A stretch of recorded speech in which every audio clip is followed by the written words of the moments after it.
Hello friends, आज मी करणार आहे रवा उत्तप्पा। त्यासाठी एक मोठी वाटी रवा घेतला आहे।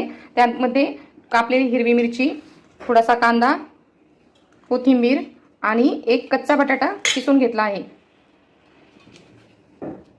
आणि 2 चमचे दही टाकणार आहोत। हे सर्व मिक्स करून उत्तप्पा करणार आहोत।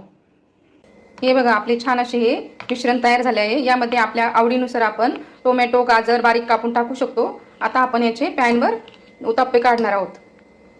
हे बघा, छान असे आपले उत्तप्पे रेडी झाले आहे।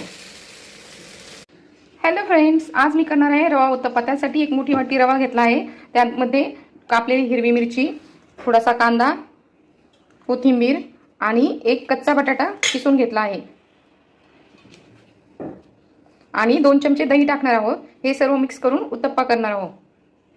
हे बघा, आपले छान असे हे मिश्रण तयार झाले आहे। यामध्ये आपल्या आवडीनुसार आपण टोमॅटो, गाजर बारीक कापून टाकू शकतो। आता आपण याचे पॅनवर उत्तप्पे काढणार आहोत। हे बघा, छान असे आपले उत्तप्पे रेडी झाले आहे।